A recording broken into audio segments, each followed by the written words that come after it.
आज हमें अपना भीष्म टैंक यहाँ उतारने की जरूरत है। आज हमें अपना राफेल यहाँ पे उतारने की जरूरत है और छेद कर देने की जरूरत है इस पहाड़ में और घुस जाने की जरूरत है नेपाल में। बिहार मंथन में आपका हार्दिक स्वागत है। भारतीय क्षेत्र में प्रत्येक वर्ष विनाशकारी वाटर अटैक करके बिहार की बर्बादी की कहानी गढ़ने की सुनियोजित साजिश रचने वाले नेपाल को सबक सिखाने की गारंटी करने वाले पार्टी को ही वोट दिया जाए। देखें इस वीडियो में, ये वायरल वीडियो है के जरिए एक बिहारी युवक का आह्वान। देखें इस युवक के गुस्से को।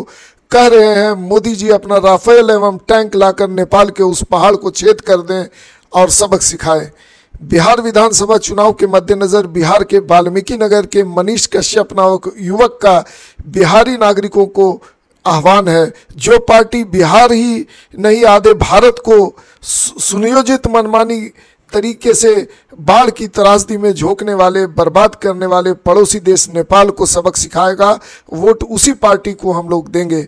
इस वीडियो में वाल्मीकि नगर भैंसा लोटन के युवक की चित्कार सुनाई दे रही है कि किस तरह नेपाल की नदियों की पानी का बहाव भारतीय क्षेत्र में कराकर नेपाल के द्वारा भारत के बिहार, बंगाल, उत्तर प्रदेश, उत्तराखंड एवं अन्य राज्यों में बाढ़ की त्रासदी झोंकी जाती है और भारतीय शासन प्रशासन व्यवस्था मूक बधिर बनी हुई है।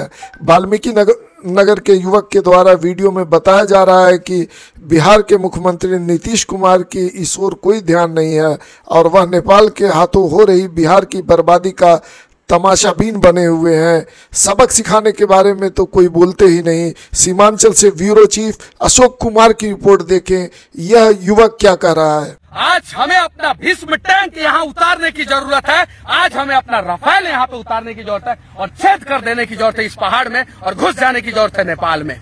ये मैं जहाँ पे खड़ा हूँ उसके पीछे नेपाल दिख रहा है, ये पूरा नेपाल है। ये सामने नदी के उस पार वो जो पहाड़ दिख रहा है उसके पीछे नेपाल है। ये पहाड़ जो है उस पहाड़ से सटा हुआ था और 1990 के आसपास जो है उस पहाड़ को काट के जो है ये नदी चौड़ा कर दिया गया। और ये नदी चौड़ा इसलिए कर दिया गया कि उस समय जब नेपाल में बाढ़ आता था तो नेपाल पूरा बह जाता था, पूरा तबाह हो जाता था, पूरा बर्बाद हो जाता था। नेपाल की दादागिरी देखिए, एक छोटा सा देश साला नेपाल, और इसकी दादागिरी देखिए कि इसमें 36 स्पैम है। इस बैराज में आपको मैं दिखाना चाहता हूँ। इस 36 स्पैम में से 18 स्पैम हिंदुस्तान में है और 18 स्पैम नेपाल में है।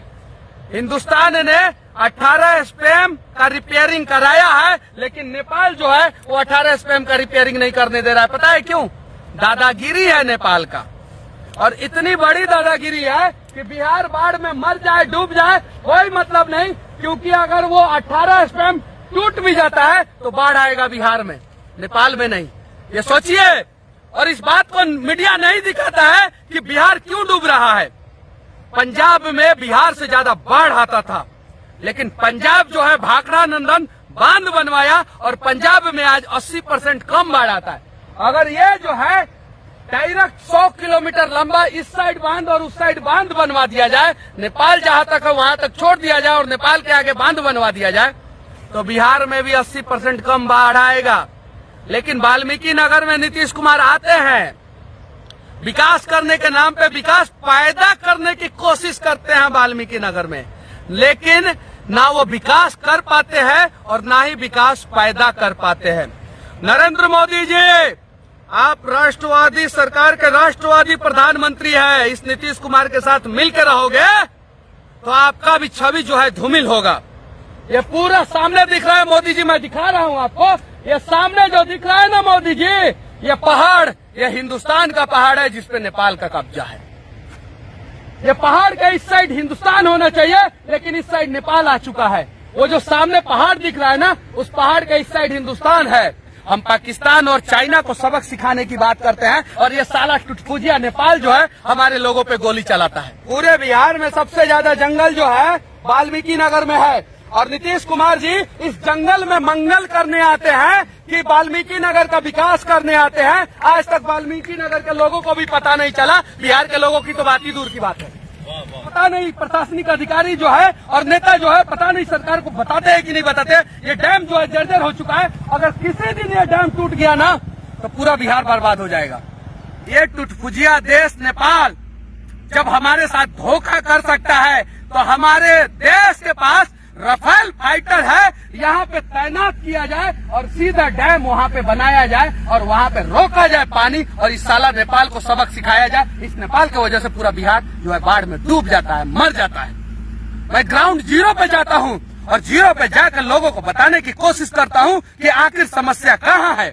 मैं कोई पत्रकार नहीं हूँ, मैं एक साधारण बिहारी हूँ जो बिहारियों की समस्याओं से वाकिफ है और बिहारियों की समस्याओं के लिए आवाज उठा रहा है। ये पहाड़ इस साइड का और इस साइड का, अगर दोनों पहाड़ के बीच में जो है अगर एक गेट लग जाता है, जो ये सामने वाल्मीकि नगर बैराज दिख रहा है वैसा ही बैराज लग जाता है अगर यहाँ पे, तो मैं दावे के साथ कहता हूँ ये नेपाल जो है बात बात में पानी छोड़ के बिहार को बर्बाद करने की धमकी देता है ना, ये साला नेपाल जो है बाढ़ में डूब के मर जाएगा। ये साला, ये नेपाल साला जब बाढ़ में डूब रहा था तो हमारे देश के नेताओं ने इस नेपाल को बचाने के लिए भरसक प्रयास किया और रास्ता दे दिया। और आज ये नेपाल ने धोखा हमारे साथ ये किया है कि नेपाल में जितनी भी नदियां हैं उस सारी नदियों को जोड़ के और पानी जो है हिंदुस्तान में छोड़ देता है। नेपाल का इतना हिम्मत और हौसला कब से हो गया कि ये साला नेपाल जो है हमारे देश के लोगों को गोली मार देता है और हमारा भीष्म टैंक जो है वो चुपचाप अपने घरों में सोया का सोया रह जाता है।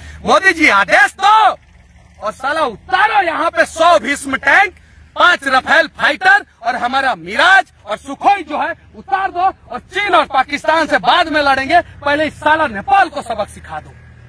इस नेपाल की वजह से बिहार के 12 करोड़ लोग परेशान होते हैं, उत्तर प्रदेश के 22 करोड़ लोग परेशान होते हैं, उत्तराखंड के 5 करोड़ लोग परेशान होते हैं और पश्चिम बंगाल के 10 करोड़ लोग परेशान होते हैं। इस नेपाल की वजह से आधा हिंदुस्तान में बाढ़ आता है और सिर्फ ये नेपाल साला जब डूबता था, मरता था तो हमारे पैरों पे गिरा था और आज जो है नेपाल जो है मनमानी कर रहा है। ये साला नेपाल में नमक का सप्लाई हिंदुस्तान करता है, नेपाल में अनाज का सप्लाई हिंदुस्तान करता है और यहाँ तक नेपाल में साला बिजली का भी सप्लाई हिंदुस्तान करता है। और यही नेपाल जो है हमारे लोगों को गोली मार देता है और हम चुप रहते हैं अपने घरों में। दुनिया का चौथा सबसे शक्तिशाली आर्मी हमारे पास है और ये साला नेपाल जो है ये हमें आंख दिखाता है। आज हमें अपना भीष्म टैंक यहाँ उतारने की जरूरत है, आज हमें अपना राफेल यहाँ पे उतारने की जरूरत है और छेद कर देने की जरूरत है इस पहाड़ में और घुस जाने की जरूरत है नेपाल में। तब जाके सबक सीखेगा ये साला और ये बाढ़ में हमें बर्बाद करता है ये साला नेपाल। और कुछ लोग बोलते हैं, मैं अपशब्द बोलता हूँ, जरा सोचो, हमारे राष्ट्र के साथ धोखा हो रहा है, हमारे देश के साथ धोखा हो रहा है, हमारे बिहार के साथ धोखा हो रहा है, तो मैं क्या करूँ। श्री रामचंद्र जी ने भी कहा था, गयो 3 दिन बीत भय भी न होत न प्रीत, और इस नेपाल को भय दिखाना पड़ेगा। और मनीष कश्यप आके जो है यहाँ पे हिंदुस्तान और नेपाल के बॉर्डर पे चिल्ला रहा है कि है हिम्मत नेपाली साले, तो हिंदुस्तान में घुसो, हम तुम्हें सबक सिखाएंगे, सबक सिखाएंगे। जब तुम हिंदुस्तान के लोगों को वैल्यू नहीं करते हो तो हम क्या करें, तुम्हारा पूजा करें। बिहार चुनाव है और बिहार के लोगों सीधा सरकार से मांग करो कि जो नेपाल को सबक सिखाएगा हम उसे ही वोट देंगे, जो नेपाल को सबक नहीं सिखाएगा हम उसे वोट नहीं देंगे। 12 करोड़ बिहारियों में से एक बिहारी मैं मनीष कश्यप यह आश्वस्त करता हूं कि मैं इस नेपाल से लड़ने के लिए तैयार हूं। 12 करोड़ बिहारी आप लोगों को भी लड़ना होगा। सरकारें आएंगी, सरकारें जाएंगी, ये सिर्फ और सिर्फ बिहार और हिंदुस्तान को बर्बाद करेंगे। हम बिहार और हिंदुस्तान के लोगों को, हिंदुस्तान को भी बचाना है, बिहार को भी बचाना है। और सवाल करना है अपनी सरकार से कि ये छोटा सा टुटपुजिया देश बार बार बाढ़ से हमें बर्बाद करने की धमकी क्यों देता है। ये छोटा सा टुटपुजिया देश जब बाढ़ से बर्बाद था तो ये सामने जो पहाड़ दिख रहा है इसे हम हिंदुस्तान के लोगों ने चीर दिया कि साला नेपाल तुम बच जाओ, भले हम बर्बाद हो जाएंगे तो क्या है। हमारा दिल इतना बड़ा है, लेकिन हम बिहारी अब जाग चुके हैं कौन हमारे साथ खड़ा है और कौन हमारे खिलाफ खड़ा है, हमें पता है।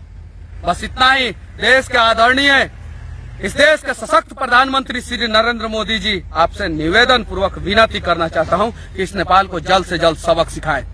जय हिंद, वंदे मातरम, जय बिहार।